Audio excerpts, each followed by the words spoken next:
These aren't the droids we're looking for. I got a bad feeling about this. It's them! Blast them! Hello everybody, and welcome back to another episode of your favorite Tactics Talk channel. Today I have some very exciting news, and that is that I am starting up something that I did before I joined with Jerry, which is report cards for Star Wars Legion units. Been putting this off for a while, really wanted to see if they were going to do new points or add new things to the game, and it looks like we're going to be sticking around with the same stuff. So today I am going to do my first report card video.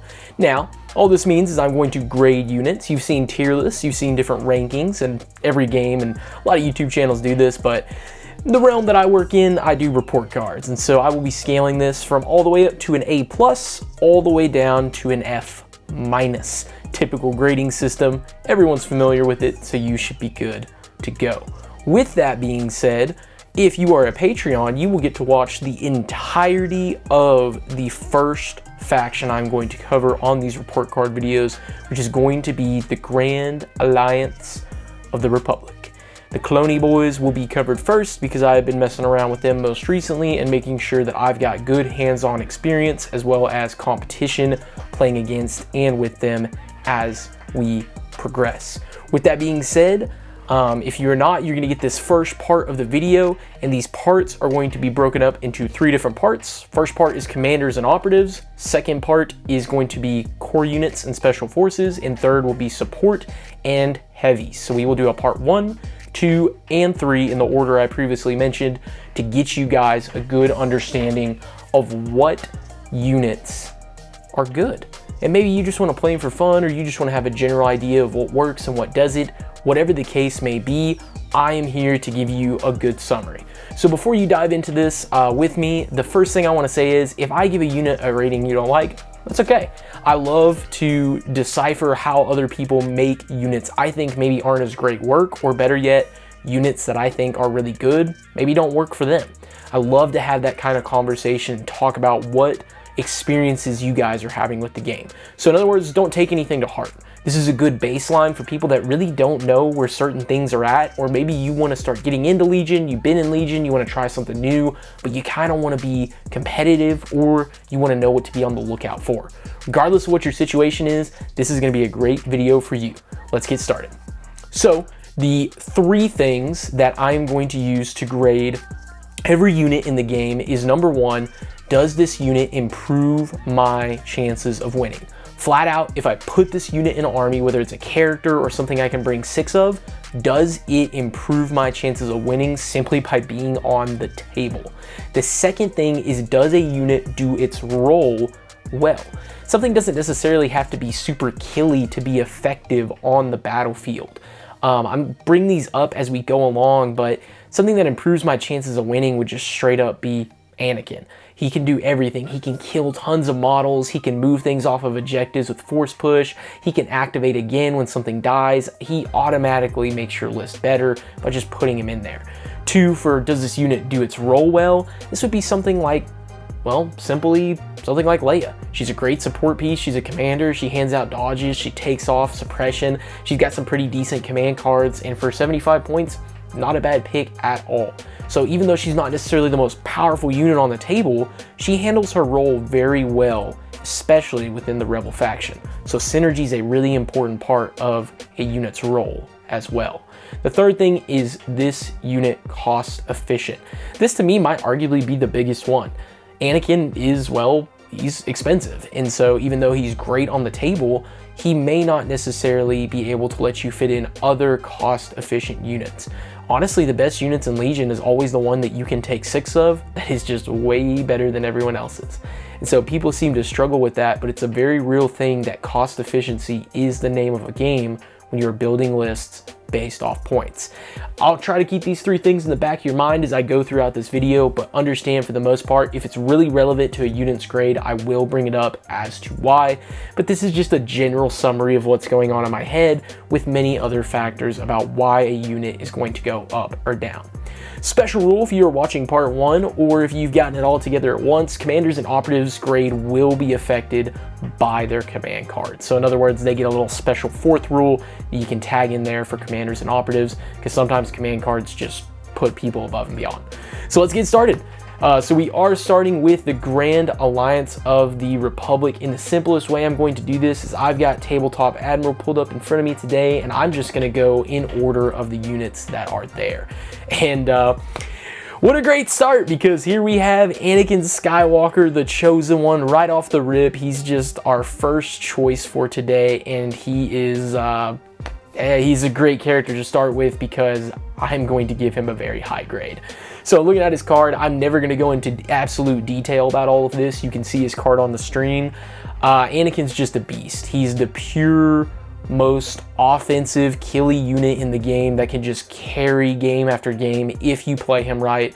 This is a unit that you can add to any army, and I think is going to make it that much better. He was an absolute menace when the game came out, but he has received a points increase in THO4 and so on. With this being said, I really want to give him A+ and make him just our first unit of the videos, and he's A+, but I'm just going to give him a flat out A. I don't think he's A+ material anymore, and I know that I may get some hate for that. I think he's just right below perfection because of his cost, and he's very targetable in terms of GAR lists. You're building GAR, and your biggest problem, and the thing you're going to hear me say again and again, is you're the most expensive faction. So even though he matches that does this help me win category of the first one, that second one, in terms of does it synergize with other things? Yeah, he does. He absolutely can trigger his tempted attack and do another attack or another movement or anything crazy like that after a unit has killed something at range 3 of him. He can pop off. But if you put everything on the other side of the board, or ignore him, or better yet, just kill everything else, it can sometimes not be enough, and I never like the weight of the game to be on one model that can just roll bad.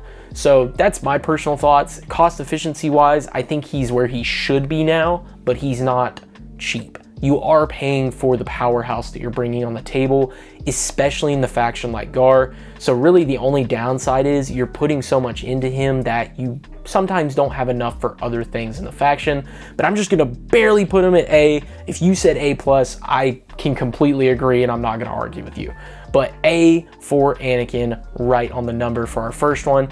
Key upgrades, I always throw Force Push on him. Tenacity into the fray is pretty simple. Burst of Speed or Saber Throw, but a beast nonetheless. So finally with Anakin, the last thing I'll put is that he has some really good command cards. So his 1 pip is essentially a free jump 2. You can divulge it to give him prepare positions and a dodge, and he gets to perform up to 2 attack actions. It's a better version of Son of Skywalker. It's absolutely disgusting. His 2 pip face down order, you can give a unit to something else. Anything he attacks with a face down order, he just adds 6 white dice, which is absolute insanity. And then his 3 pip is just Anakin and 3 other units all get an aim, or 2 other units get an aim, and he has Inspire too. So overall, just some really good command cards. He did absolutely flip-flop between a support piece in the last edition to a full-on bull in a china closet in this edition. Next up on the tier is Chewbacca. The Republic version is Enraged 4. He can Guardian Commanders. He's got 9 wounds, 2 health, Bowcaster, and the classic 4 melee. This one surges to hit, and he doesn't necessarily surge to defend, but you get the picture that he has 2 surges to work with.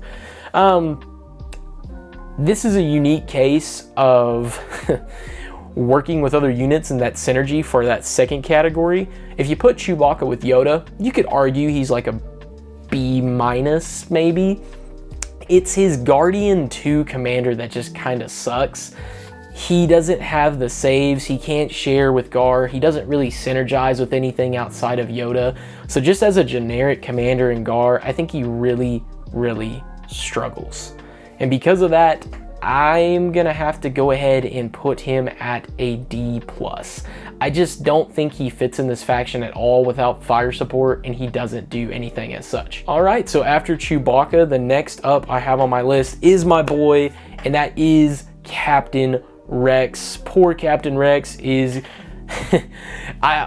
this is the most heartbreaking thing in the world because I want to give him high grades, and honestly, I don't think he's bad. I'm not going to say he's bad, I'm not going to pretend he's bad, but he's also not good. He's a perfect example of something in Legion that I feel like a lot of people love the character, and they're going to play him anyways. I give Rex just a straight up flat C. I think he's the definition of average in Star Wars Legion, and he gets a passing grade. Congratulations, Rex.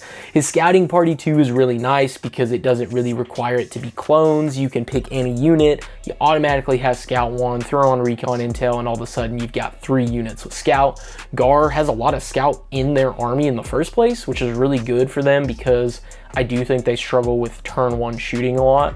But Rex's other stuff, I mean, he's 5 wounds, he's got 2 red in melee, doesn't mean anything. He's got Gunslinger, Sharpshooter 1, 3 dice per attack, which is a nice little bundle of dice. The Tactical 1 can turn him into an ultimate support piece if you just move, and generate aims for other clones. My biggest thing with Rex is I feel like I need clones around him to make value of Scout 1 and Gunslinger. Maybe you bring up Close and Personal, and then you got Tactical 1. He's a clone, he can share with clones. That's my hypothesis.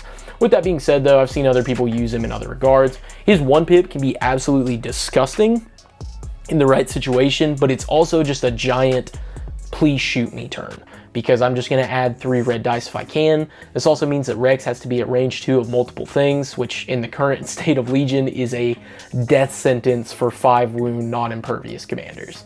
Things like backup and cover just don't really help enough, because if they're at range 2, backup's not happening, and there's plenty of things that can just go straight into melee with Rex. I will say Rex's 1-pip now does work, even if he gets engaged, which is pretty cool, so we did get a little buff there. His 2-pip is by far my favorite card. I built entire lists around it. Round 1, give it to 2 orders, bring a clone commander in 5s, give it to 4 units, bring 3 clone commandos, and all of a sudden you have an actual clone gun line. You take an aim, increase the range of that clone's units by 1. You can even do this with DPS, shotgun, clone trooper infantry to make them hurt a little bit longer at range. His 3-pips, whatever, he gets 2 surges, Inspire 2. The cool part is it does go to 4 clone troopers, giving you an extra order out of a 3-pip compared to most. So overall, I think he's just average. All of those things are very, they're good, but like his 2-pip is very telegraphed. If you build a list around the concept of I'm gonna make everything shoot farther turn 1 or maybe even turn 2, your opponent really knows it's coming and they can avoid it. And I think turn 2 of the game turns into a lot of mashup in the middle, and you don't have time with your clones to just sit there, aim, shoot. You need to move up onto objectives. So Rex has a little bit of a playstyle issue in the sense that I feel like he wants to help out gun lines, but he's gonna struggle to do so. At 2 courage as well, just being a frontline commander at range 2, he's gonna struggle. He's a lot more of a support piece, and I just don't think he does that to the level that some other units in GAR do. So I think he's a perfect example of C, but he's still my boy. I love him to death, and if you found lists with him, send him to me because I played him so much. Next up, past Rex, I've got the Clone Commander. Yep, just good old-fashioned Clone Commander.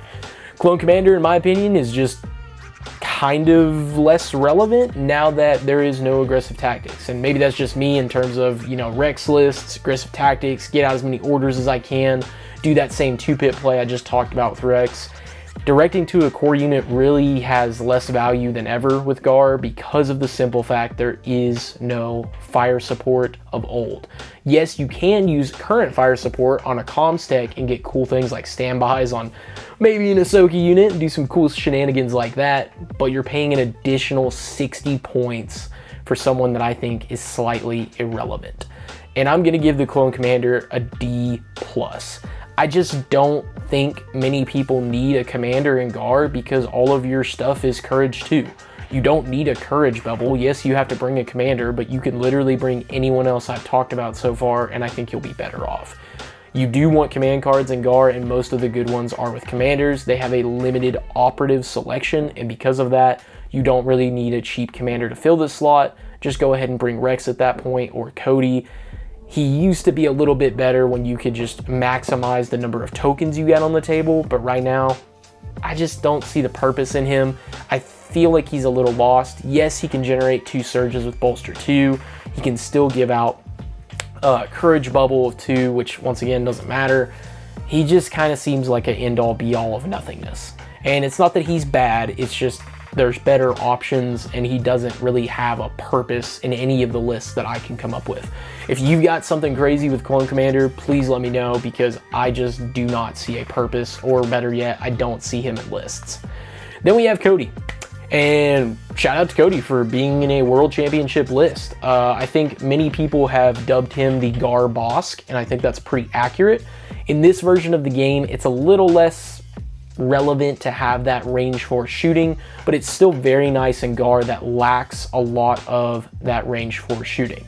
He's got target 1, observe 2, take cover, direct vehicle. He throws 2 red, 1 white, 1 black at range 4 with lethal 1 and impact 1. He surges to crit and has a speed 2 move, courage 2 as the other clone commanders. 5 health, I think he's a little less dangerous than Rex because he's sitting back at range 4. The direct vehicle is nice. I think people have picked up on the ISPs a little more as a cheap option. I liked it better when you had comms relay and you could give that order to a clone, but it's a-okay to definitely pick a vehicle like a saber tank and give it linked targeting array to generate some aims. But that part doesn't really matter as much. Jump is just cool. It's just on the card. Once again, we don't really need orders on core units anymore as a GAR faction, so you can keep the orders going on Cody and generate aims instead. Observe 2 is, kind of meh, but it's okay because his cards are all based around that.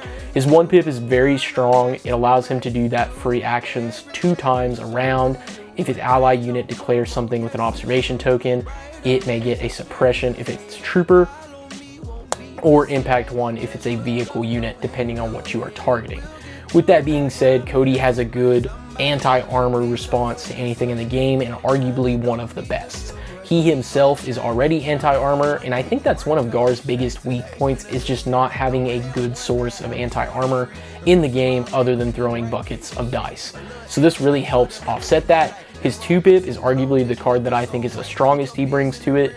This round, each time a unit was issued an order with this card, suffers 1 or more wounds from an enemy attack within 1 of Clone Commander Cody. After that attack is resolved, he may, if the unit is at range 4, fire back if he has line of sight. So essentially he has a revenge, retaliation mechanic that he and someone can bundle up together. If either of them take wounds, he's shooting back. This is such a good play that worked with Obi-Wan in our World Championship list, but it's just as viable with things like Boyle that can Guardian from other units, take that wound, and still cause the effect. A very strong card paired with Guardian, and still strong without it, especially with units that are objective grabbers or things as such that your opponent is trying to get rid of in a round. You can use this as 2 giant middle fingers, essentially. With this being said, this is a great card. His 3 pip, on the other hand, he can essentially perform some speed 1 moves if next to a vehicle, and if they spend an observation token, it goes to 2 troopers and 2 vehicles. It's whatever, it's fine. You probably don't even need to bring it, but Cody is just a nice bundle of everything.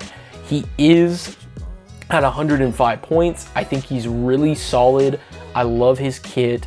I really like everything about him. I think the vehicle play that he works with is a little redundant. I think his observation token plays are there, but they're also very hard to pull off. I give Cody an A-. I think he's just a really solid commander that can shoot at range. He can take out targets. He is only 5 wounds, and the game is, once again, up close and personal a lot of times, so you have to be careful with Cody. He's not a very good objective player usually. You don't necessarily want him to be the one carrying your tokens to the front lines. So that's my only real downside with him, but otherwise, he's arguably the best clone commander in the game. Next up, we have Obi-Wan, the other contingent of our awesome world champion list, and also the character I've most recently been playing and trying out. Jump 1, charge, deflect, guardian 3, immune pierce, master of the force, sorcery mastery. Sorcery mastery lets him re-roll his defense roll if it is on him. If it is on a unit that he is guardianing, he may spend a dodge to re-roll a roll once, essentially. With that being said though, it's really, really strong. He's got 6 health and 3 courage, so once again, just amping up that courage bubble to another. He doesn't surge to defend or hit, but he does have deflect, helping him with ranged attacks. 2 red, 2 white, 2 black on his lightsabers, arguably his worst feature. Just a little inconsistent and hard to rely upon. It does have critical 2, impact 2, and pierce 2. He's really good. I think that we see the World Championship list and we say Obi-Wan is obviously, we underrated him, everything like that.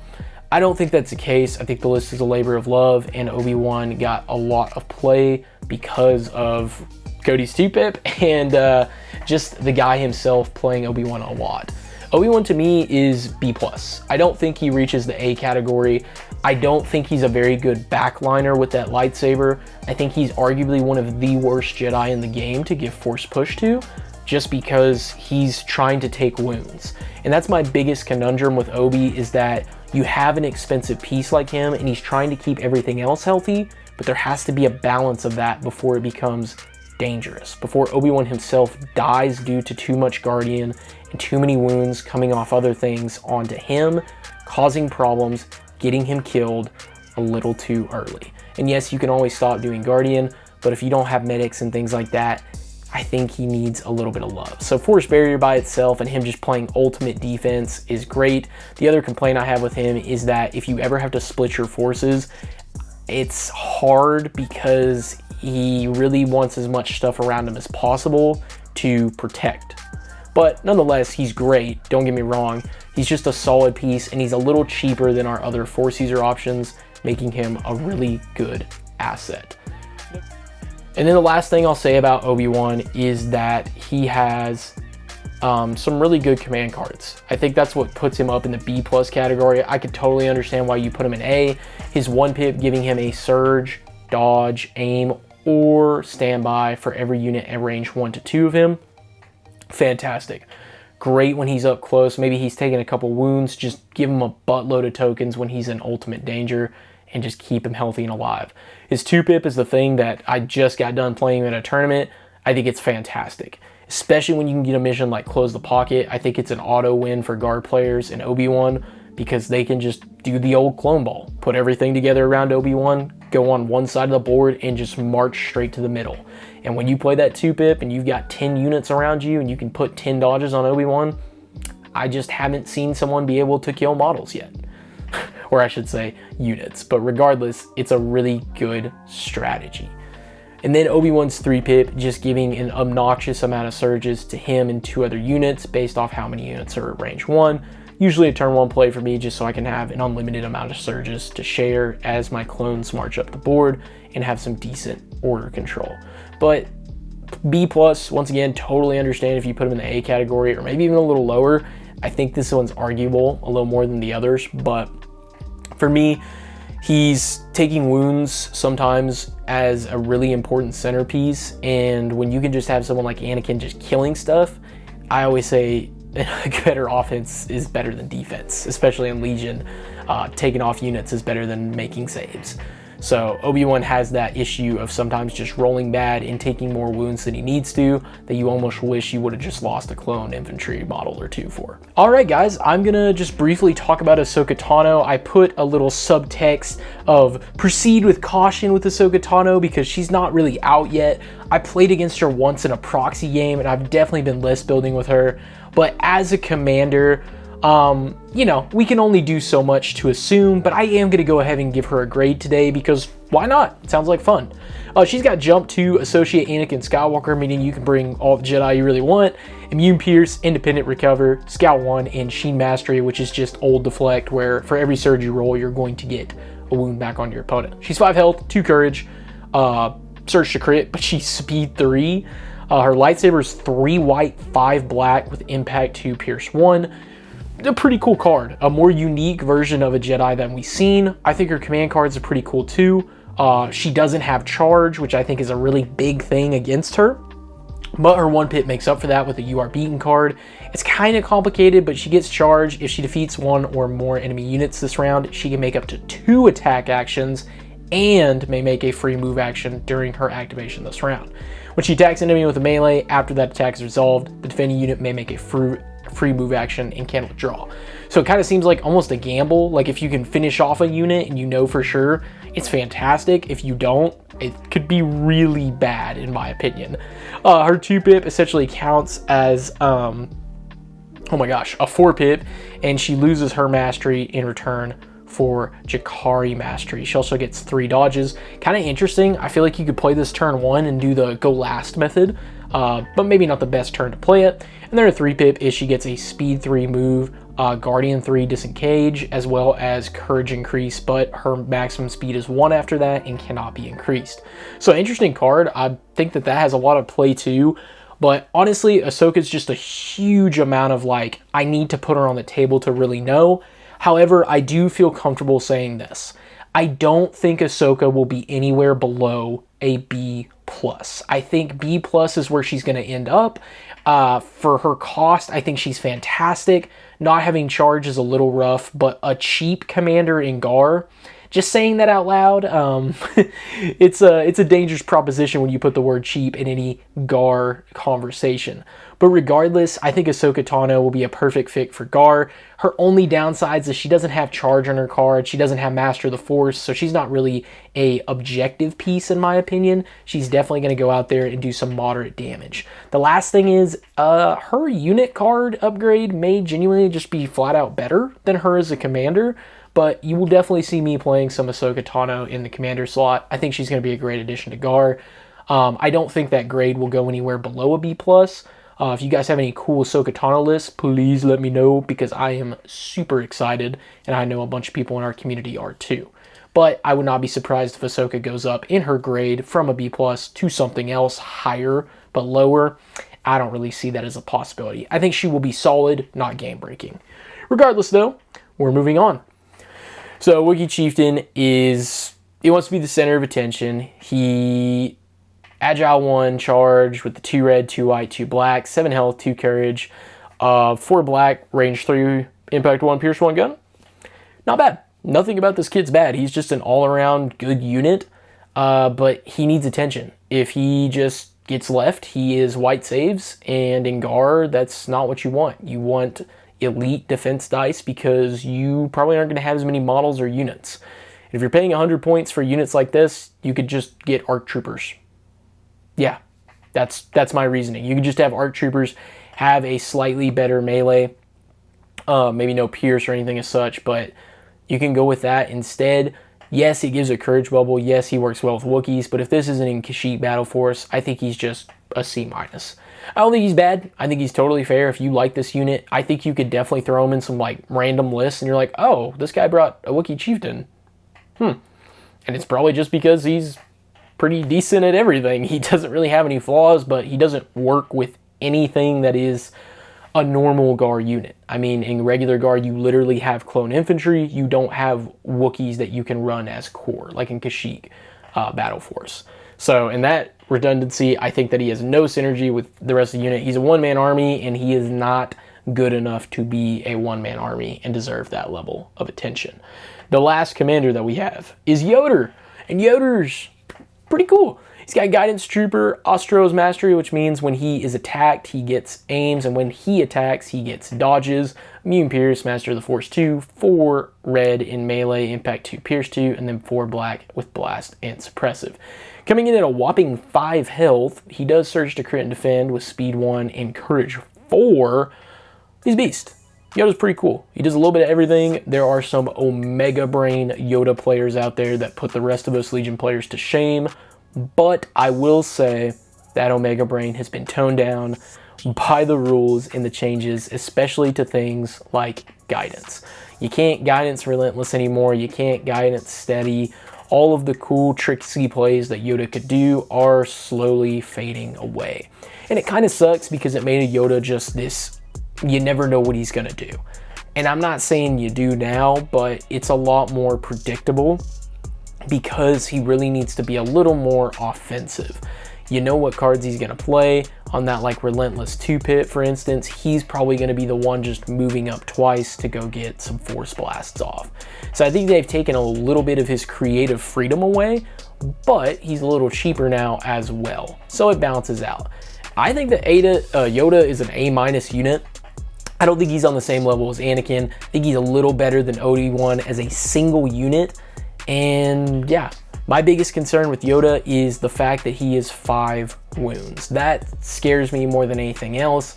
You have to play him like a precision knife. He is your centerpiece. You must treat him with the utmost respect because there are things in the game that can just one-shot, even with Surge to defend, a Yoda model. You want this dude to be healthy 24/7. You want him to be strong 24/7 and everything in between. His cards are really powerhouses as well. He has a cool mechanic where essentially all of them can rotate in and out. Mind you, the game is only 5 rounds now, so yeah, it's really kind of tough as well. His 1 pip though is giving him jump 1 and charge disengage. Oh, sorry. He can make any of his 2 attacks or his free actions up to 2 times. At the start of his end phase, he can get there is no try back. Once again, continuing that thing. His 2 pip gives them outmaneuver and relentless as well as a dodge to him and 1 other unit. And last but not least, he has the super cool 3 pip. That is a Luminous Beams Army, just giving each eligible unit, which now is just everyone that's on the table or off the table, depending on when you play it. And then he has 2 aim, 2 dodge, and 2 surge that he can share at range 1 to 3. Just a great opening card to give everybody an order, get max tokens on the table to make sure units stay healthy, and move Yoda onto the table fairly safely. With all this being said, it's tough for me and Yoda because Yoda used to be just like the one-man army that GAR used to have, and now it still feels like Anakin.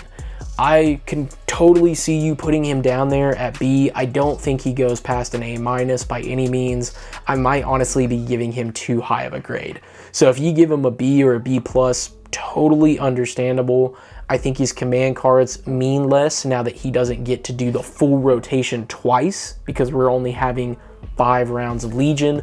And more importantly, he's going to have to slowly come onto the table with 2 speed 1 moves if you choose to go with something like Luminous Beams or Wii. But once again, going back to synergies, you can bring Chewbacca, play that 2 pip. Size matters not, and you can work together to move Yoda up the board. You can even force Guidance Chewie to just zip Yoda down the table extremely fast on a turn of your choice. Arguably one of the fastest movements in the game. It is very, very crazy. Next up, we have operatives, and the first one we're going to go into is Padme Amidala. To me, hardest unit I've had to rank so far. I genuinely don't know where to put her. I feel like she's a fantastic support piece for 60 points, but she's an operative, so you got to add another 5 to make her courage bubble matter. She does have bolster 2, agile 1, inspire 2, nimble, sharpshooter 2. Surge to crit and defend, 3 black in melee, and 3 red in range 1 to 2, speed 2 unit. For me, she lost exemplar and authoritative, so it's always a bittersweet thing to see her this cheap, but on the other hand, she lost some really good support and utility on her old card. Really, the biggest thing that this hurts her with is her cards. I think her cards are a lot worse because I have to give her orders, her attention, and to be frank, she's not worthy of a 1 pip like our first one, which is Our Fate in Your Hands. She can take off multiple suppression from units of range 1 to 2. If she gets up to 2 suppression, she can get up to 2 dodges, but she can get as many suppression as she wants. Great management for courage values of different units, but overall a pretty mediocre card for a 60-point unit to take up a turn. She does also get danger sense too if you're just really trying to keep her alive. I think it's fine. It just sucks that I'm going to have to pull in my bag most likely and decide what goes next, and you're probably going to have bigger, more important pieces than Padme Amidala in there. Her 2 pip's the same thing. When I used to be able to give an order to 2 different units instead of Padme, this was better. She can't really do anything with the aim or dodge, so you just take the speed 1 and get a dodge anyways, so that's kind of redundant. To the other trooper, this can be useful at least to ARC troopers to move and get an aim. There are plays with this, but it's just a nice utility piece to probably put in your command hand. This one is definitely viable. Her 3 pip can be really good if you divulge it. You have to play it round 1, but she gets Infiltrate and Secret Mission. On the other hand, if you don't, it just gives her Inspire 1, so you'd never play it normally. And it also only gives her an order, which is the sucky part, is turn 1. You're going to have really bad order control, and with GAR, that can be really dangerous because you have lots of high valuable units that you probably don't want to pull too early or too late. But nonetheless, she's a pretty cheap piece that can just threaten your opponent with the victory point, which is very, very good because it serves as a massive distraction piece if given the opportunity. The other side of this is she just doesn't really go with anything. I've never seen a list where I'm like, oh dude, if you put Padme and this together, it's not like Padme Anakin back in the day where they had incredible synergy and it terrified everyone. Now she's just cheap and does a little bit of everything, but she doesn't do anything extremely well. I think she's very underrated. I wish I saw her in more GAR lists, and more importantly, in my list. I need to try her as well, so maybe there's a guilty conscience in all of us that we're just bitter that she isn't the way she used to be, but I give her just a straight up B. I think that she's solid. I think she deserves more play and more attention, but at the same time, I can completely understand that there has been a fall off of what she used to be. But for 60 points, I honestly might be undergrading her. I just don't ever see her, and I've never had her shown up in one of my games and said, oh no, it's Padme, she's gonna do something, and then she throws out 2 surges. The end all be all of mediocreness at some times, and at other times a massive important part of the game because she's trying to run to the side of the table and score a victory point. Speaking of that exact concept, we have our next operative, which is R2-D2. Repair 2, Capacity 2.